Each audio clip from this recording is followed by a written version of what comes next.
భారత టీ20 కొత్త captain Shreyas అయ్యర్కు big relief దక్కింది. తన కెప్టెన్సీలో ఎట్టకేలకు తొలి విజయాన్ని నమోదు చేసుకున్నాడు. హరారే వేదికగా భారత్ జింబాబ్వే మధ్య నిన్న గురువారం జరిగిన తొలి టీ20 మ్యాచ్లో జింబాబ్వే మొదట బ్యాటింగ్ చేసి 125 పరుగులు చేయగా ఆ లక్ష్యాన్ని అవలీలగా ఛేదించింది టీమిండియా. కేవలం 13.2 ఓవర్లలోనే మ్యాచ్ ఫినిష్ చేసి సిరీస్లో లీడ్లోకి వచ్చింది. ఇక ఈ మ్యాచ్లో 15 ఏళ్ల కుర్రాడు వైభవ్ సూర్యవంశీ 50 పరుగులు చేయగా ఇషాన్ కిషన్ 35 పరుగులతో రాణించారు. ఇక శ్రేయస్ అయ్యర్ 28 పరుగులు చేసి మ్యాచ్ను గెలిపించాడు. దీంతో జింబాబ్వేపై 7 వికెట్ల తేడాతో విజయాన్ని నమోదు చేసింది టీమిండియా. అయితే ఈ మ్యాచ్ గెలిచినప్పటికీ టీమిండియా ముగ్గురు ప్లేయర్లు నిరాశపరిచారనే చెప్పాలి. ముఖ్యంగా ఓపెనర్ అభిషేక్ శర్మ ఫామ్ కోల్పోయినట్టు కనిపిస్తున్నాడు. 8 బంతులు ఎదుర్కొని 1 పరుగు మాత్రమే చేసి నిరాశపరిచాడు. తొలి 2-3 బంతుల్లోనే 4-6 బాధగలిగే అభిషేక్ శర్మ ఏకంగా 8 బంతులు ఎదుర్కోవడం, అలాగే ఇంగ్లాండ్ సిరీస్లో కూడా విఫలం కావడం తన నుంచి నిరాశ అని చెప్పాలి. వైభవ్ సూర్యవంశీ 19 బంతుల్లోనే హాఫ్ సెంచరీ చేశాడు కాబట్టి మ్యాచ్ సునాయాసంగా గెలిచారు. లేదంటే టీమిండియా చివరి వరకు పోరాడి గెలవాల్సి ఉండేది. ఇక మరోపక్క డెబ్యూ ఆటగాడు అశోక్ శర్మ 4 ఓవర్లలో 29 పరుగులు ఇచ్చాడు. 7.25 ఎకానమీతో పరుగులు సమర్పించుకున్నాడు. 1 వికెట్ కూడా తీయలేదు. అంతేకాకుండా శివం దుబే ఫాస్ట్ ఆల్రౌండర్ అనే కంటే ఇంపాక్ట్ ప్లేయర్ అనడంలో సందేహం లేదు. ఎందుకంటే ఐపీఎల్లో అతను ఇంపాక్ట్ ప్లేయర్గా బరిలోకి దిగి తన ఆల్రౌండర్ అనే విషయాన్నే మర్చిపోయాడు. ఏకంగా ఈ మ్యాచ్లో 4 ఓవర్లలో 32 పరుగులు ఇచ్చి 1 వికెట్ తీశాడు. అంటే మొత్తం 8 ఎకానమీతో బౌలింగ్ చేశాడు. తానే ఈ మ్యాచ్లో ఎక్కువ పరుగులు కూడా సమర్పించుకున్నాడు. ముఖ్యంగా అతన్ని ఆల్రౌండర్గా తీసుకునే బదులు పార్ట్ టైం బౌలర్గా ఉపయోగించుకోవాలి. లేదంటే టీమిండియాకు రాబోయే కాలంలో చాలా నష్టం జరుగుతుంది. మొత్తంగా ఈ 3 లోపాలను వచ్చే రెండో టీ20లో సరిచేసుకోవాలి. అయితే రెండో టీ20లో మార్పులు జరగకపోవచ్చు. ఒకవేళ తప్పనిసరి పరిస్థితి అయితే అశోక్ శర్మ స్థానంలో ఎస్ ఠాకూర్ వచ్చే అవకాశం చాలా ఉంది. జింబాబ్వేపై తొలి టీ20లో విజయం సాధించిన తర్వాత టీమిండియా కెప్టెన్ శ్రేయస్ అయ్యర్ ఆనందం వ్యక్తం చేశాడు. వైభవ్ సూర్యవంశీ చారిత్రాత్మక హాఫ్ సెంచరీ, మయాంక్ యాదవ్ అద్భుత బౌలింగ్ జట్టు విజయానికి కీలకమని పేర్కొన్నాడు. భారత క్రికెట్ యువ జట్టు కెప్టెన్ శ్రేయస్ అయ్యర్ ఎట్టకేలకు ఒక అంతర్జాతీయ మ్యాచ్లో నాయకుడిగా తన మొదటి విజయాన్ని రుచి చూశాడు. ఐర్లాండ్ ఇంగ్లాండ్ పర్యటనలో పరాజయాలను ఎదుర్కొన్న తర్వాత జింబాబ్వేతో జరిగిన మొదటి టీ20 మ్యాచ్లో టీమిండియా 7 వికెట్ల తేడాతో ఘన విజయం సాధించింది. కెప్టెన్గా 8వ మ్యాచ్లో లభించిన ఈ విజయంపై అయ్యర్ ఎంతో సంతోషం వ్యక్తం చేశారు. ఈ మ్యాచ్లో శ్రేయస్ అయ్యర్ 28 పరుగులతో నాటౌట్గా నిలిచి జట్టును గెలుపు తీరాలకు చేర్చడం విశేషం. ఈ విజయంతో పాటు భారత యువ ఆటగాళ్ల మైదానంలో ఆకట్టుకునే ప్రదర్శన చేశారు. Speed master Mayank Yadav innings మొదటి ఓవర్లోనే మొదటి బంతికే వికెట్ పడగొట్టి ప్రత్యర్థి జింబాబ్వేపై తీవ్ర ఒత్తిడి పెంచాడు. మరోవైపు young opener Vaibhav Suryavanshi mind blocking బ్యాటింగ్తో కేవలం 18 బంతుల్లోనే హాఫ్ సెంచరీ సాధించారు. ఈ విస్ఫోటక ఇన్నింగ్స్తో అంతర్జాతీయ క్రికెట్ చరిత్రలోనే అతి పిన్న వయసులో హాఫ్ సెంచరీ చేసిన క్రికెటర్గా వైభవ్ సూర్యవంశీ అరుదైన చారిత్రాత్మక ప్రపంచ రికార్డును తన పేరిట లెక్కించుకున్నాడు. తొలి విజయం అనంతరం శ్రేయస్ అయ్యర్ మాట్లాడుతూ తన సంతోషాన్ని పంచుకున్నాడు. నాయకుడిగా నా మొదటి విజయం సాధించడం వర్ణించలేని ఆనందాన్ని ఇచ్చింది. పిచ్ నుంచి మంచి బౌన్స్ ఉందని ఊహించాను. సరిగ్గా అలాగే జరిగింది. మయాంక్ యాదవ్ మొదటి బంతికే వికెట్ తీసి మాకు అద్భుత ఆరంభాన్ని ఇచ్చాడు. వైభవ్ సూర్యవంశీలో ఏమాత్రం భయం లేకుండా ఆడుతూ పాడుతూ తన ప్రత్యేకమైన స్టైల్లో అలరించాడు.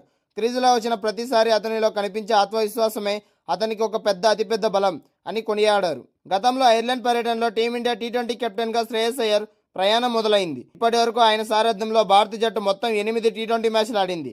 ఇందులో 6 మ్యాచ్ల్లో పరాజయం ఎదురవ్వగా 1 మ్యాచ్ వర్షం కారణంగా రద్దయింది. కాగా ప్రస్తుత జింబాబ్వేతో మ్యాచ్లో మొదటి విజయం ఖాతాలో పడింది. వరుస పరాజయాల తర్వాత లభించిన ఈ విజయం అయ్యర్ నాయకత్వ పటిమపై నమ్మకాన్ని పెంచడంతో పాటు జట్టులోని యువ క్రికెటర్లకు కొండంత ఆత్మవిశ్వాసాన్ని అందించింది. జింబాబ్వేతో జరుగుతున్న తొలి టీ20 మ్యాచ్లో భారత యువ సంచలనం వైభవ్ సూర్యవంశీ విధ్వంసం సృష్టించాడు. కేవలం 18 బంతుల్లోనే మెరుపు అర్ధశతకంతో విరుచుకుపడి అంతర్జాతీయ టీ20 చరిత్రలోనే అత్యంత పిన్న వయసులో హాఫ్ సెంచరీ బాదిన ఆటగాడిగా సరికొత్త చరిత్ర సృష్టించాడు. జింబాబ్వేతో తొలి మ్యాచ్లో ఓపెనర్గా బరిలోకి దిగిన 15 ఏళ్ల కుర్రాడు వైభవ్ సూర్యవంశీ గ్రౌండ్ నలుమూలలా చూడముచ్చటైన షాట్లతో హోరెత్తించాడు. ప్రత్యర్థి బౌలర్లకు ఏమాత్రం అవకాశం ఇవ్వకుండా ఆరంభం నుంచే విరుచుకుపడి ఈ యంగ్ బ్యాటర్ చూడచక్కని టైమింగ్తో బంతిని సరిహద్దులు దాటించాడు. క్రీజులో ఉన్నంతసేపు ప్రేక్షకులకు పండగ వాతావరణాన్ని అందిస్తూ కేవలం 18 బంతుల్లోనే తన తొలి అంతర్జాతీయ అర్ధశతకాన్ని పూర్తి చేసుకున్నాడు. ఈ మెరుపు ఇన్నింగ్స్తో అంతర్జాతీయ టీ20లో 50+ పరుగులు చేసిన అత్యంత పిన్న వయస్కుడిగా వైభవ్ ప్రపంచ రికార్డు సృష్టించాడు. సరిగ్గా 15 ఏళ్ల 118 రోజుల వయసులో ఈ ఘనత సాధించి గతంలో గిబ్రాల్టర్కు చెందిన లూయిస్ బ్రూస్ 16 ఏళ్ల 56 రోజుల పేరిట ఉన్న రికార్డును తుడిచిపెట్టేశాడు. ఈ అద్భుత ప్రదర్శనతో అంతర్జాతీయ క్రికెట్లో భారత యువరక్తం సత్తా ఏమిటో ప్రపంచానికి చాటి చెప్పాడు. హాఫ్ సెంచరీ సాధించిన వెంటనే మరింత భారీ షాట్కు ప్రయత్నించిన వైభవ్ సూర్యవంశీ దురదృష్టవశాత్తు అవుట్ అయ్యాడు. జింబాబ్వే బౌలర్ రిచర్డ్ ఎవాన్ విసిరిన wide back of the length బంతిని గాల్లోకి లేపగా థర్డ్ మ్యాన్ క్యాచ్ అందుకోవడంతో సంచలన ఇన్నింగ్స్కు తెరపడింది. అవుట్ అయినప్పటికీ అతడు ఆడిన దూకుడు ఇన్నింగ్స్ మ్యాచ్కి ఆకర్షణగా నిలిచింది. చిన్న వయసులోనే కొండంత విశ్వాసంతో ఆడుతున్న వైభవ్ సూర్యవంశీ ఇన్నింగ్స్ భారత బ్యాటింగ్ భవిష్యత్తుపై ధీమాను పెంచింది. ఈ పిన్న వయస్కుడి విధ్వంసకర ఫామ్ రాబోయే మ్యాచ్ల్లో టీమిండియాకు అతిపెద్ద అడ్వాంటేజ్గా మారుతోంది. జింబాబ్వేతో జరిగిన తొలి టీ20 మ్యాచ్లో ఇండియా 7 వికెట్ల తేడాతో గ్రాండ్ విక్టరీ సాధించింది.